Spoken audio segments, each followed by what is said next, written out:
Voltando do intervalo e agora apresentando e dando boa noite aos participantes desse segmento da nossa roda de análise, começando pelo professor Gunther Hutzit, professor da SPM da Academia da Força Aérea. Boa noite, obrigado, Gunther, por participar. E Lorival Santana, nosso analista internacional. A notícia é a seguinte: a Turquia concordou em apoiar a entrada da Suécia na OTAN, a aliança militar liderada sobretudo pelos Estados Unidos, e isto ocorre poucas horas antes da cúpula da OTAN em Vilnius, lá no Báltico, na Lituânia. Confira. O anúncio foi feito pelo secretário-geral da OTAN, Jens Stoltenberg, nesta segunda-feira e causou surpresa à comunidade internacional. Horas antes, o presidente turco Recep Tayyip Erdogan havia dito que antes de falar sobre a Suécia, a União Europeia deveria deixar o caminho livre para o ingresso da Turquia no bloco, algo que Erdogan tenta desde meados de 2005. A Turquia resistiu à entrada do país nórdico na OTAN por cerca de um ano. Para isso, usou uma série de justificativas. Na mais recente, Erdogan acusou as autoridades suecas de serem cúmplices de manifestações islamofóbicas, como a queima do Alcorão. Além disso, o governo turco acusa a Suécia de abrigar curdos considerados terroristas por Ankara. As leis suecas de terrorismo foram modificadas no início deste ano, tornando crime fazer parte desses grupos. Mas não foi o suficiente para Erdogan. A Turquia e a Hungria são os únicos dois membros da OTAN que ainda não ratificaram o pedido de adesão da Suécia. Ankara sofreu pressão dos aliados europeus e americanos para apoiar a entrada do país nórdico na aliança militar. No domingo, Erdogan e Biden conversaram por telefone e o presidente americano reforçou que gostaria de dar as boas-vindas à Suécia à OTAN o mais breve possível. De acordo com o anúncio de Stoltenberg, depois de concordar em retirar as objeções, Erdogan levaria a proposta da Suécia para aderir à OTAN ao parlamento turco para ser ratificada o quanto antes. Em troca, os dois países continuariam a trabalhar bilateralmente contra o terrorismo e a Suécia apoiaria o pedido da Turquia para integrar a União Europeia. Gunther, a notícia é importante.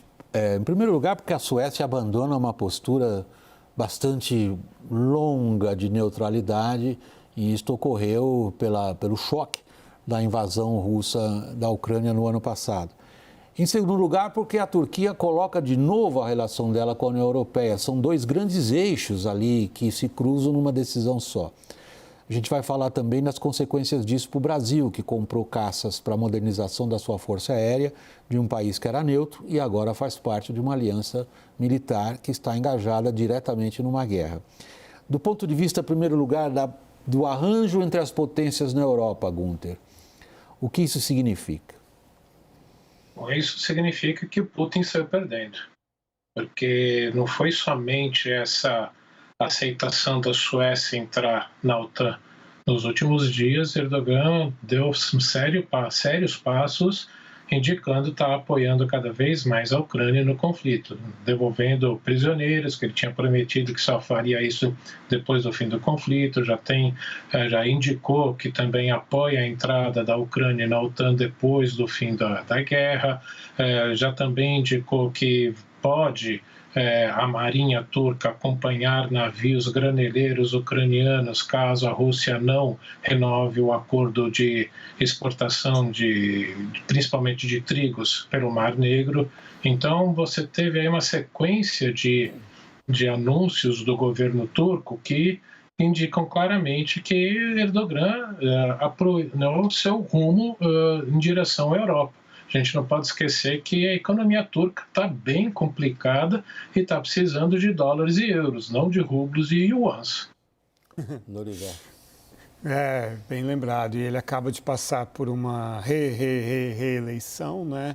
Então não precisa mais jogar tanto aquela carta nacionalista e eurasiática que ou religiosa, né, no caso da Suécia. Religiosa também, Bem, a gente até tem, não sei se a gente tem um mapa que a gente usou no Prime, porque acho que a geografia é interessante nessa questão. A Fernanda está pedindo só um instantinho, tá bom. A gente vai.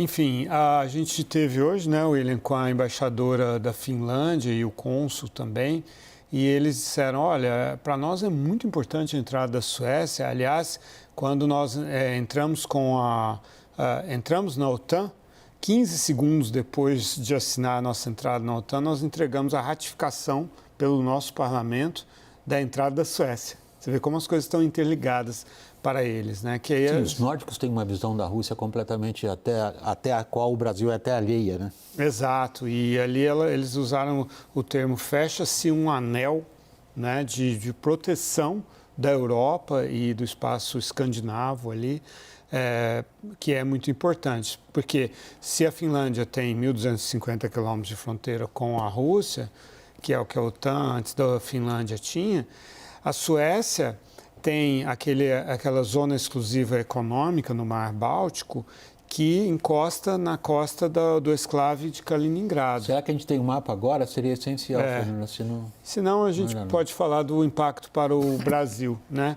Eu estive conversando com 2 especialistas em defesa brasileiros, o Nelson During e o Roberto Caiafa, que me disseram o seguinte, e você mencionou, existe um risco muito grande de a Suécia abandonar o projeto Gripen em favor do F-35, por uma questão de interoperabilidade com a própria Finlândia, com a Noruega e com a OTAN de maneira geral. O F-35 se tornou o grande caça avançado para a OTAN. Tem questões de comunicação que você domina muito, né, William? Mas eles citaram um sistema de comunicação que é usado ali, que conversa bem com a OTAN, enfim, e do F-35, e que... É que só para a compreensão do público, não familiarizado com as questões de aviação militar, quer dizer, os aviões militares, as pessoas têm sempre na cabeça o filme, né? Tom Cruise, Top Gun, o piloto fala muito na fonia, pelo rádio. A aviação militar atual, ela é muito mais por data links de satélites, alheio até o piloto, às vezes nem sabe muito bem, não sabe muito bem o modo de falar, estou simplificando demais. Mas dizendo, data link é fundamental. E o data link é algo que os militares protegem de uma maneira extrema, porque ali está todo o centro da comunicação, portanto, da capacidade de fazer a Força Aérea chegar e executar o que eles querem. Isso. E o Brasil comprou 36 Gripen, que ainda estão em desenvolvimento, esse Gripen E, né, que é o mais avançado, que só tem protótipos voando. A gente recebeu 6, a Suécia tem um número parecido também, mas a ideia era a Suécia adquirir 60 da Saab, né, e o Brasil 36, mas podendo chegar até 100 unidades. E aí como é que a gente fica agora? A gente fez essa aposta nessa aeronave que pode perder totalmente a relevância com a Suécia dando preferência para o F-35. Gunther, a guerra da Ucrânia chegou um passinho mais próximo de nós, via a participação de um programa que para nós é essencial do ponto de vista da modernização da nossa Força Aérea, ser agora apoiado num elemento, né, muito mais que o elemento, não é só a plataforma do Gripen, mas é tudo que está envolvido num avião militar, são sobretudo os softwares, os sistemas e a aviônica embarcada de um país que tem agora suas lealdades em relação a uma aliança militar a qual passou a pertencer. O que você antecipa? Bom, a gente também pode esperar que a possível exportação do avião cargueiro, né, também da Embraer, para a Europa possa sofrer com isso. Portanto, sofrer duplamente, não só como o Lorival estava falando, de não ter o desenvolvimento maior desse caça, mas principalmente você perder mercado para outros produtos que o Brasil e a nossa indústria de defesa tanto precisa para se manter viva.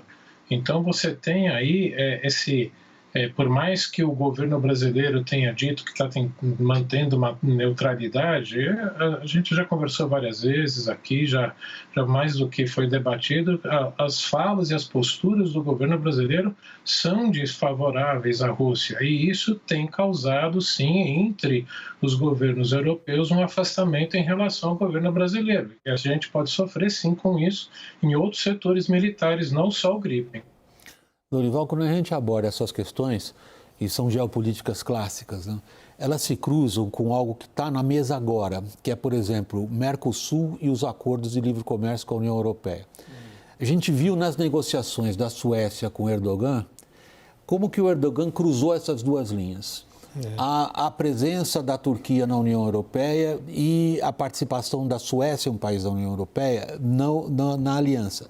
No caso, os europeus estão olhando para o Brasil na questão da assinatura do acordo entre Mercosul e União Europeia e, evidentemente, estão levando em consideração também o que a gente acha do que eles estão fazendo em termos da guerra.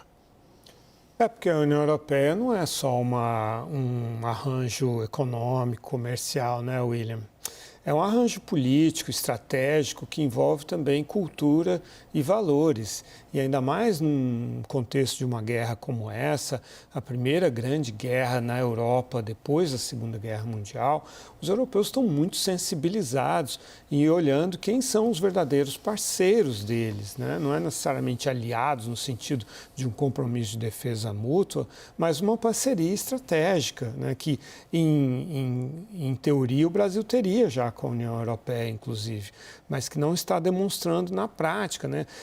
Claramente os instintos, os sentimentos, tanto do ex-presidente Jair Bolsonaro quanto do atual presidente Lula, estão com a Rússia, né? Então, isso está causando enorme insatisfação. Só assinalar que a gente entrevistou recentemente a embaixadora da Suécia e o adido de defesa, e eles disseram que o compromisso com o Gripen continua firme. Por causa do fuso horário, quando chegou a notícia da entrada, da aceitação da Turquia, não deu para falar com a Suécia, até porque a embaixadora e o adido estão de férias também na Suécia. É o verão deles agora, Júlio, lá mas amanhã tentaremos ouvi-los.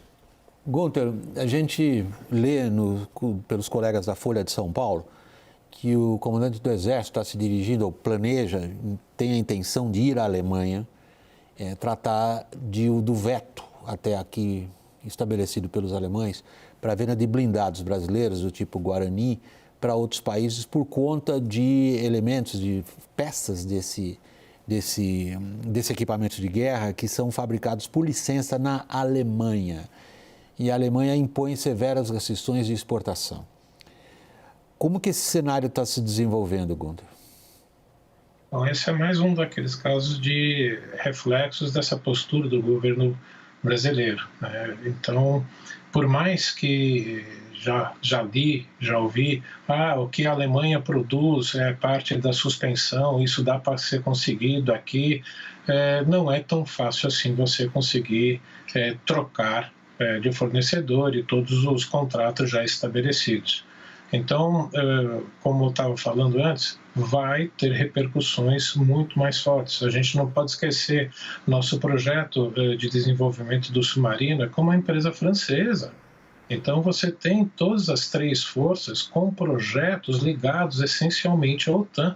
Então, a postura brasileira tem implicações sérias, diretas, com todo o planejamento estratégico que as três Forças Armadas brasileiras vêm fazendo há muito tempo. E, portanto, vamos ter problema. Lorival, por último, saindo um pouco agora da questão brasileira, indo para esse encontro em Vilnius da OTAN.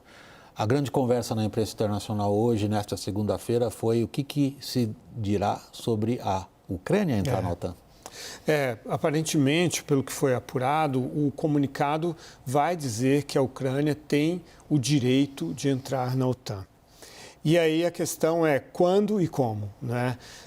O Biden está com a visão, digamos, mais conservadora, né, entre os países importantes da OTAN, no sentido de que ainda precisa passar por todos aqueles critérios ligados à democracia, às instituições e tal, não só a questão de estar em paz, de não estar envolvido em um conflito armado, né? E deixou muito claro que ele não quer que a entrada da Ucrânia represente uma guerra direta entre Estados Unidos e Rússia.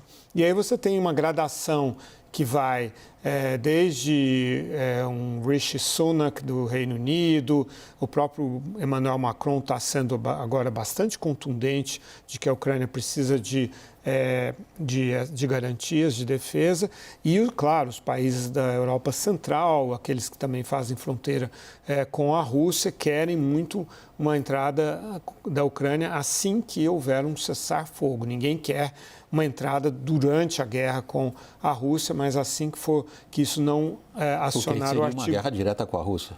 Assim que não acionar o artigo 5º. E aí tem a Alemanha, que também é mais cautelosa. Só que eles se cruzam as posições com relação ao fornecimento de armas. É justamente a Alemanha e os Estados Unidos que fornecem tanques de batalha e os Estados Unidos bombas de fragmentação. Gunther, o que o Zelensky consegue da OTAN? Consegue essa promessa e, pelo que eu li e entendi, muito provavelmente com um processo bem mais acelerado, não ter que passar por todas essas adaptações, né, que o Lorival estava falando, né, de mudanças nas suas instituições. Tem países que estão aí praticamente há quase 10 anos nesse processo e ainda não conseguiram entrar na OTAN. Então, uma promessa de uma aceitação rápida, até porque por várias das movimentações, notícias que têm saído, talvez esteja em andamento aí uma negociação de um acordo de paz e que isso esteja pronto para ser implementado, a entrada da aceitação da OTAN, caso venha realmente ter uma reviravolta no campo de batalha e um acordo de paz, pelo menos um cessar-fogo, para que a Ucrânia possa entrar rapidamente.